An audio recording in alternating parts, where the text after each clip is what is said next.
Alright guys, it's time to look at SEI on the channel once again. Now you can see the last video I marked off right here on 11th of July. Now the closing price was about 33 cents at the time. We are sitting about 35.2 cents at the moment. So in a month we really haven't gone anywhere. So let's take a look and see what's going on here. Now we have broken through this Fibonacci level finally today once again, and we've broken through 33.69 resistance on a weekly time frame. So this is good. We are getting somewhere finally now, but we need to break 37.9 cents. Now this is a daily resistance above us, but we got rejected here on the 15th and 16th of July. Now if we even zoom out, guys, we really haven't traded above this since about January of this year. So it's been a long time, guys, since we've been up there. And we have a little bit more fight left, but let's see. I do think this resistance will break soon, and we'll probably punch through about 40 cents right after that, I would say. Now taking a look at the volume profile, you can see that we're above the point of control here at 26.67 cents, sitting about what, like 9 cents above that, guys.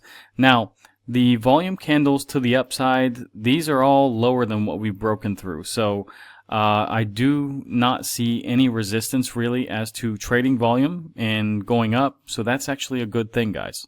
Jumping over to the Bollinger Bands, guys, on a weekly time frame, you can see that we did kind of get a pinch here in mid-June, but it didn't really result in that much of upward action. Now that's the most narrow point basically in the weekly time frame Bollinger Bands that we have ever seen. On a daily time frame, let's take a look now. It doesn't really look like we're getting any pinches except back over here in basically the middle of June. Kind of got some narrowness, we can say. It wasn't really a pinch, but it resulted in this action right here.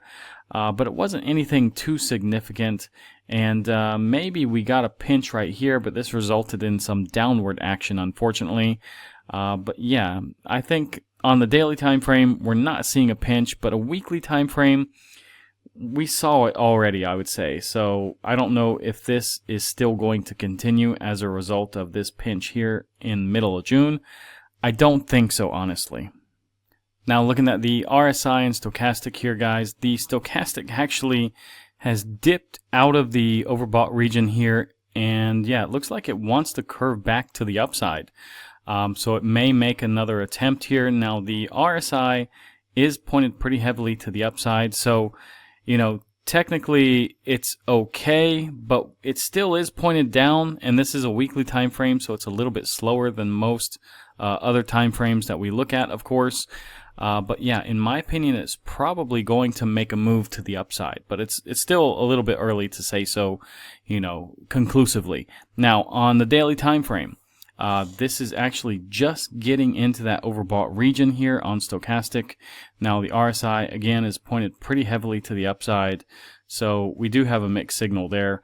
The 4-hour time frame, yeah, overbought here on the stochastic, and again slightly overbought here on the RSI, but still not good, guys. 1-hour time frame, it's flirting with being overbought here on the RSI. Now the stochastic is pointed pretty heavily to the downside, but it hasn't reached the oversold territory yet, but it will soon. It's the 1-hour time frame, so it's pretty quick, I would say. I do expect in the next few hours this would be in that oversold territory and probably make another run to the upside. Now, 15-minute time frame. Actually, this is the best looking time frame so far, but it's just about to get into that overbought territory here. And the RSI is right in neutral territory, kind of flat really lately. But yeah, maybe it makes another short-term run here. But if we look at this, let's look at the 4-hour time frame at least. Now, I just don't expect us to get over this like 38 cent mark that easily. And yeah, like we said, it did reject us back in the middle of July. So we're talking about a month ago. We got some rejections. I would say if we don't reset some of those indicators, we probably won't get through this resistance that easily. Now, one more indicator to consider is the MACD, guys, and you can see here we are in this green period. We do have a dark green candle here. The blue line is actually pointed, to the upside here. And this can go a lot higher, guys. We can see that the highest this ever was about, let's just say 0.25. And yeah, it's sitting about 0. So again, has a long way it can go. Now, the daily time frame here is just starting to print some green candles. Just recently, you can see it has, 4 green candles. This is pointed pretty heavily to the upside once again. So yeah, on the weekly and daily time frame, momentum is to the upside. But like I said, guys, the stochastic and the RSI just needs a little bit of a reset right now. And then I think this is going to continue a lot higher, guys. Taking a look at the tokenomics, it is the number 70 coin at the moment. You can see my bag here, guys. I am just in profit now, so that's a good thing. My average cost is here. I don't know if this is 100% correct, though. Anyways, doesn't really matter. It doesn't have a max supply listed here. I'm not sure if there is one or not, but probably not if it's not listed in CoinGecko. Now, the total supply is 10 billion, but a little bit more than half of that is circulating at the moment. Now, the all-time high is about $1.14, so it's sitting 69% down at the moment. So, yeah, does this have a chance to make it to $1.14? I certainly think so. That, you know, it's only like a 3x or so to get up there. I do think this will go at least probably $2 to $3. If it got to 4 or 5, I'd be a little bit surprised. But yeah, I think this is probably a $2 to $3 coin. Now, before I go a little farther in this video, guys, you can claim some bonuses on my favorite crypto exchanges below. Also, you can find Moodix here, guys. You can get a free 7-day trial, and you can follow me on X here. Jumping over to Bitcoin real quick, guys, you can see yesterday we broke above these 2 resistances as they were, and now we have retested those supports, and we are getting that bounce, guys. So it looks like Bitcoin will retest the all-time high very soon, and yeah, this is good, guys. It's looking really strong for Bitcoin at the moment. Now, if we jump over to the CME gap here, guys, we still have an $850 gap plus minus, and we're getting, you know, kind of far away from it. So are we going to fill it, you know, soon? Who knows, guys? Maybe we fill this in the bear market, but it's not that significant of a gap right now. It was a little bit larger earlier this week, guys. It was about $2,000 or so, plus minus. And yeah, we have, you know, actually shrunken this gap just slightly. So let's see what happens. It's kind of hard to say what will happen, guys. But we did fill a more significant gap, if you remember, some months ago. That gap, I think, was about, I don't know, $5,000, $6,000, $7,000 at the time. But yeah, we went all the way from, you know, all-time highs down to the 70,000s. Jumping over to Ethereum, guys, we can see that we have cleared this box where Ethereum has actually failed about 5 of the 6 times it's been there. Only one other time has it been so high. And yeah, the all-time high according to Binance here is 48.68. We are not far away from that, guys. You can see we're at 47.22 at the moment. So there isn't really much volume holding us back up here. And yeah, if we close this candle here, guys, this would be the highest weekly candle close ever for Ethereum. Jumping over to the total market cap, guys, we're at 4.09 trillion. So this is significant, guys. We have never been so high in our history. Now, the total market cap excluding Bitcoin also is getting to a point where it hasn't been so high either. It's at 1.65 trillion at the moment, guys.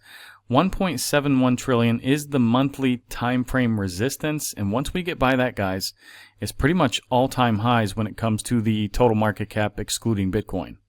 Now, jumping over to the Bitcoin monthly returns, guys, we are almost 5% for August. Now, we've had 3 Augusts that were negative in a row. So, yeah, and before we've only had 3 in a row back here in 2014, 15, and 16, and then we broke that mold with the significant gain here, 65%. Now, I don't think we're going to get 65% here in August, but, you know, we're well above this average. The average is a little bit less than 2% at the moment, so this is looking pretty good, you know. Now, if we go up to the quarterly returns here, guys, you can see Bitcoin is still doing quite well. It's like 41, 42% up, something like this. But look how, you know, Ethereum has outperformed Bitcoin here. This is just amazing. It's about, what, about 135, 136% to the upside in 2 quarters after this dismal, you know, first quarter here. This was just terrible, guys. Zooming over to the Bitcoin dominance here on the chart, guys, it looks like this is about to get a green candle, unfortunately. But Bitcoin is going up, guys, so we're going to have to deal with these bounces here and there. On a weekly time frame, let's look at this. So it still looks pretty good on the weekly time frame. But yeah, the daily time frame, it may get a green candle here. But again, we are still under 60.46%, but this is a weekly time frame support and resistance. So keep that in mind. We're looking at this right now on the daily. We need to close a weekly below this. And when we look at the weekly, guys, it did get support here actually last week, unfortunately. One good thing though, guys, with the USDT dominance, people are actually spending their USDT. So we are going down here. But yeah, that dominance, the Bitcoin dominance is going up, but the USDT dominance is going down because people are putting back in their money into crypto. So this is a good thing. So we're at 4.04%. We're about halfway to this 3.8% support here. Jumping over to the DXY, guys, you can see the last couple of days have been down, so Bitcoin has gotten stronger during that period, and that's typically what happens, and vice versa. So keep that in mind. Now, if we take a look at the altcoin season index, it's a 49, so it's leaning more towards Bitcoin season, unfortunately, at the moment. Now, taking a look at the liquidation heat map, last 24 hours here, 408 million have been wrecked. So this is actually starting to come down a little bit. It was over 500 million, like 535 million, something like this, guys, very recently in the last several hours. Now, the fear and greed is a 73 at the moment. We get the next update in about 3 hours and 40 minutes. The bull market peak indicators still 0 from 30 have been hit, so that is very good, guys. And the best indicator, in my opinion, is this pi cycle top indicator. And again, it still hasn't crossed. Now, tomorrow on the economic calendar, guys, we got the PPI, so this is very important. We still have 2 more PPIs, and we have 1 more CPI before the next Fed meeting. Now, look at this, guys. This is very, very significant. And on FedWatch Tools, as you see here, it's a 93% chance that we're going to get a quarter-point cut. But look at this. I've been talking about this the last couple of videos. They're actually entertaining the idea of getting a half-point cut and 6.2%. So that's a little bit significant, and we do have to see what happens tomorrow with PPI, as well as the next CPI and the second PPI before September 17th, guys. At the moment also, guys, we have Trueflation showing less than 2% inflation. So I know this is not official, but a lot of people say that this is probably the best indicator. And yeah, 1.84% is well below the Fed's target. Now, if we take a look at Moodix, it's still risk-on sentiment, and that trend is growing. Today, positive day. So we have positive across the board, week, month, and year. So again, risk-on means crypto assets, guys. Now, taking a quick look at crypto bubbles, guys, you can see OKB is still up 125% on the day, guys. Earlier when I looked at it, it was like 170. Now, they did actually have some news that I found out, guys. Apparently, they've done some token burning and things like this, and the number of coins is about 60 million or something.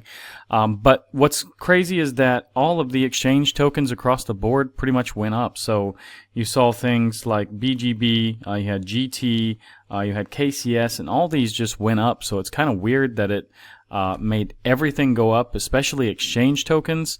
But I guess other people are maybe expecting, hey, these other exchanges will make similar announcements. So I don't know. Anyways, guys, the more normal upsides that we have here are Arbitrum, of course, 15.4%. We have Ray at 12.1, Fartcoin 12.6, Arrow at 10.6. So, and then the rest of this is, you know, a little bit lower. I would say about 3 to 6% or so on average here. But the last hour, unfortunately, is a little bit negative. But anyways, let's put this back on the day. Now, if you want to stake your Arbitrum, guys, go to CoinOndo. There's 15 deals that it has here. Be careful. You do have to lock it up for some days. And guys, I would not lock it up for 360 days. I think that would be a little bit risky. Even 180 or 90 days, you just don't know what's going to happen. 30 days would be my max at this point, guys. But that's totally up to you. It's not financial advice. Anyways, guys, if you like this video, like, subscribe, activate the bell, share this video with your friends. Like I said, check out some of those deals that I have below, guys. It really helps me out, keeps this channel going, keeps me motivated, and of course I do get some commission, but it's very small, guys. Unless you're some mega trader, I'm not going to get much. It's really pennies, guys. I wish I could show you this, but we just don't have enough time in these videos. Anyways, I really thank you all for your support, and we're only 2 people shy now of 1,500 subscribers, guys. So if you're not subscribed, please do so. And guys, I will keep making these videos. I thank you so much, and I'll see you guys in the next one.